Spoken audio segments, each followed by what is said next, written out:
ভারতবর্ষের সবচেয়ে বড় যেটা বিপদ সেটা কিন্তু পাকিস্তান কিংবা বাংলাদেশ নয়।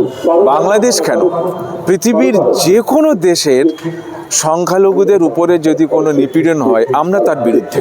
কিন্তু যদি অকারণে কোনো একটা স্বাধীন রাষ্ট্রের সার্বভৌমত্বকে ডিস্টার্ব করার জন্য ভারতবর্ষের আমরা দেখতে পাচ্ছি যে মেন স্ট্রিম মিডিয়ার অধিকাংশই আজকে ক্ষমতাসীন দলের বা সরকারের তারা হয়েই কথা বলে। সংখ্যালঘুর পক্ষে খুব একটা বলতে কোথাও দেখা যাচ্ছে না। আবার এরাই দেখবেন যখন সরকার বদলে যাবে তখন এদের রূপ বদলে যাবে, এদের ভাষা বদলে যাবে, এদের সমস্ত কিছু অ্যাটিটিউড বদলে যাবে, এটা আপনাকে অপেক্ষা করে দেখতে হবে। ফলে এদের নিয়ে খুব একটা বেশি আপনি চিন্তিত হলে আপনার দুশ্চিন্তা বাড়বে। মনে হয় এই সত্যটা বুঝতে হবে যে এদের যেদিকে জল সেদিকে গিয়ে ওরা জমা হবে। আবার যখন সরকার পাল্টে যাবে, ক্ষমতা পাল্টে যাবে, তখনকার যেখানকার ঢেউ সেখানে গিয়ে দাঁড়িয়ে যাবে।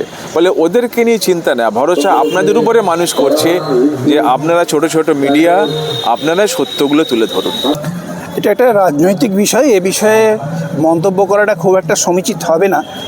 আর যেটা প্রচার করা হচ্ছে সেটা হচ্ছে যে বাংলাদেশে অত্যাচারিত হচ্ছে, কিন্তু মনে রাখতে হবে বাংলাদেশে বহু সংখ্যক সংখ্যালঘু মানুষজন বাস করেন এবং সেখানে এখন যিনি দায়িত্বে আছেন ইউনূস অত্যন্ত সেকুলার লোক বলেই আমরা জানি, কিন্তু পারস্পরিক বোঝাপড়ার যে সম্পর্ক সেখানে যদি রাজনৈতিক বাতাবরণ তৈরি হয় এবং সেটা যদি নির্দিষ্ট দৃষ্টিকোণ থেকে এবং রাজনৈতিকভাবে ব্যবহার করা হয়, সেখানে আমাদের মতো সাধারণ লোকের বক্তব্য না রাখাই বাঞ্ছনীয় হবে বলে আমার মনে হয়।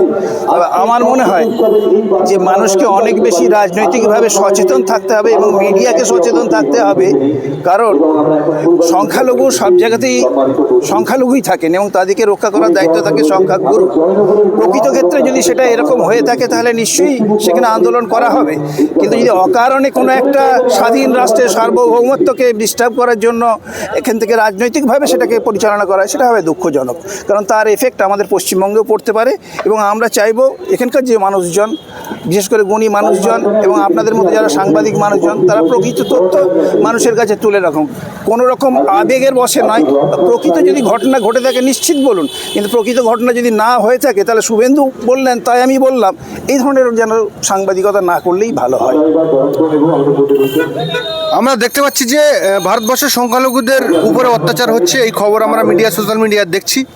তাদের পাশে দাঁড়ানো উচিত, আমরাও তাদেরকে নিন্দা করি যে এই বাংলাদেশে যারা সংখ্যাগুরু রয়েছে তাদের নিয়ে, কিন্তু আমাদের দেশ ভারতবর্ষে সেই জায়গার একটি রাজ্য উত্তরপ্রদেশ, সেই জায়গায় আমাদের দেশের সংখ্যালঘু 5 জনকে গুলি করে মেরে দিয়েছে উত্তরপ্রদেশ প্রশাসন। সেই নিয়ে আমরা কাউকে এই নিয়ে আন্দোলন করতে দেখছি না। এই প্রসঙ্গে আপনি দেখুন, যে কোনো দেশে কিছু মানুষ সাম্প্রদায়িক থাকে।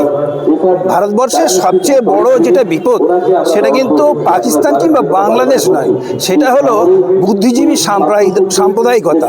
এই বুদ্ধিজীবী সাম্প্রদায়িকতা থেকে আমরা যতদিন না মুক্ত হতে পারছি ততদিন কিন্তু এই ধরনের ঘটনা ঘটতে থাকবে। 4 জন মানুষকে মারা হয়েছে আপনার কথা থেকে জানলাম, কিন্তু তার মানে তো এই নয় যে গোটা ভারতবর্ষের বাকি সম্প্রদায়ের যে সমস্ত সংখ্যাগুরু মানুষজন আছেন তারা সবাই সংখ্যালঘুর বিপক্ষে, এটাও তো নয়। এটাও তো যুক্তিটা বুঝতে হবে।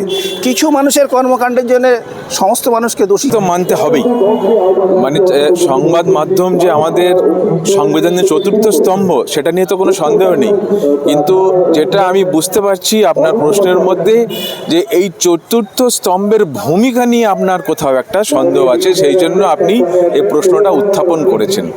তো এখানে থিওরি এবং তার বাস্তবায়ন দুটোর মধ্যে কোথাও একটা পার্থক্য আছে, এবং সেই জন্য এই সংবাদ মাধ্যমকে যারা শুভবুদ্ধি সম্পন্ন মানুষ তারা এখন অনেকেই খুব একটা যে নির্দোষ এবং নিরীহ এবং সন্দেহহীন সেটাও কিন্তু অনেকে মনে করছেন না। আমরা দেখছি যে বাংলাদেশে ইসকনের সাধু চিন্ময় কৃষ্ণ দাসকে গ্রেপ্তার করা হয়েছে, সেই নিয়ে আমাদের তথাকথিত বিশেষ করে পশ্চিমবাংলার কিছু মিডিয়া রয়েছে, তারা ব্রেকিং নিউজ করছে। কাল পর্যন্ত রাত পর্যন্ত আমরা দেখেছি, কিন্তু আমাদের দেশে উত্তরপ্রদেশে 5 জন সংখ্যালঘু মানুষকে গুলি করে মেরে দেওয়া হয়েছে, সে নিয়ে কোনো সংবাদ মাধ্যমে একটি লাইন দেখলাম না। তাহলে কি এই চতুর্থ স্তম্ভকে এইভাবে এটাকে জাস্টিফাই করা যায়, চতুর্থ স্তম্ভ বলা যায় কি? না, অ্যাকচুয়ালি কি হয় যে চতুর্থ স্তম্ভগুলো দেখুন এখন সব বেশিরভাগ যারা খুব নাম করেছে এবং খুব পপুলার সেগুলো সবই ব্যক্তি মালিকানা। এখন সেই ব্যক্তি মালিকানার চতুর্থ স্তম্ভ, আপনার ভাষায় থম্ব, সেগুলোকে চালিয়ে যাওয়ার জন্য যে অর্থ রসদ যেগুলো দরকার হয় সেগুলো যারা সাপ্লাই করবে তাদেরকেও সেই মতোই চলতে হবে। তখন তার নীতি নৈতিকতা সে কেমন করে বজায় রাখবে। তো আমরা দেখুন এই পশ্চিমবঙ্গের বা ভারতবর্ষের সংখ্যালঘু সম্প্রদায়, আমাদের কাছে যে বক্তব্য আপনি জানতে চাইছেন সেটা পরিষ্কার করে বলছি, আমরা বাংলাদেশ কেন পৃথিবীর যে কোনো দেশের সংখ্যালঘুদের উপরে যদি কোনো নিপীড়ন হয় আমরা তার বিরুদ্ধে। আমাদের দেশে আপনার যেটা সাংবাদিক হিসাবে যেটা উদাহরণ দিচ্ছেন, উত্তরপ্রদেশে কি হচ্ছে, উত্তর ভারতে কি হচ্ছে, দেশের অন্যান্য জায়গায় কি হচ্ছে, সেটা আমরাও দেখতে পাচ্ছি। এখন সোশ্যাল মিডিয়া এত সক্রিয় যে সেটা আমাদের দৃষ্টির বাইরে যেতে পারছে না। কিন্তু ভারতবর্ষের সংখ্যালঘু নিপীড়নের কোনো আন্দোলন ভারতবর্ষে হচ্ছে না। এখন ব্যাপার হচ্ছে কি যে সেইটা আন্দোলনটা কাদের করা উচিত, শুভবুদ্ধি সম্পন্ন মানুষেরই করা উচিত। তো এখন সেই মানুষের শুভবোধ যদি কোনো কারণে হারিয়ে যায়, তার যদি দৃষ্টিভঙ্গিটা কোনো একপাক্ষিক হয়ে যায়, তাহলে পরে সেটা ঠিক কথা নয়। তো যার সমস্যা তাকেই লড়তে হবে। ভারতবর্ষের ক্ষেত্রে হোক বা বাংলাদেশ বা পাকিস্তান, যেখানেই হোক, সংখ্যালঘু যেখানেই নিপীড়িত হবে এবং আমাদেরকে তার বিরুদ্ধে কথা বলতে হবে। এবং আমরা আপনার প্রশ্নের এই উত্তরই দেব, ভারতবর্ষের যে শুভবুদ্ধি সম্পন্ন সংখ্যাগুরু মানুষ, তাদের কাছে আমরা প্রত্যাশা করব যে তারা সমস্ত ক্ষেত্রেই অন্যায়ের তারা বিরুদ্ধে কথা বলবেন। তারা শুধু একটা দেশ বা একটা স্থানের জন্য নয়, নিজের দেশেও যদি কোনো সংখ্যালঘু অত্যাচারিত হয় সেখানেও চোখ বন্ধ করে থাকা ঠিক হবে না। এই সমস্ত খবরগুলো মানে না শোনাই ভালো। আর আমি আপনাকে প্রথমে বলেছি, কোনো খবর এখন লুকোছাপা করা সম্ভব নয়। আমেরিকার প্রেসিডেন্ট সকালবেলায় কোন বিস্কিট দিয়ে চা খায় সেটা আমরা জানতে পারি, চেষ্টা করলে তা জানা যায়, বা সে খবরও আমাদের কাছে এসে যায়। মানে আমাদের কাছে বলতে সোশ্যাল মিডিয়ায় বলে আমাদের কাছে সে খবর চলে আসে। ফলে এখন কোনো খবর, আমরা মধ্যপ্রদেশে তো দেখেছি যে একটা মানুষের উপরে পেচ্ছাপ করা হচ্ছে, তো সেটাকে আমরা দেখতে পাইনি, লাইভ দেখতে পেয়েছি। বলে কোনো খবরই মানে ঢাকা চাপা নেই। তো সেই সমস্ত খবরগুলো মেন স্ট্রিম মিডিয়ার কিছু বাধ্যবাধকতা থাকে, তারা সেটা করতে পারবে না। কিন্তু আপনাদের মতো যারা স্বাধীন মিডিয়া, কারো তোয়াক্কা করেন না, নিজের মাটিতে দাঁড়িয়ে আপনারা কাজ করেন, আপনারাই হচ্ছেন আসল মিডিয়া। আপনারা যদি সেইটাকে সামনে আনতে পারেন তাহলে আমরা সাধারণ মানুষরা জানতে পারবো।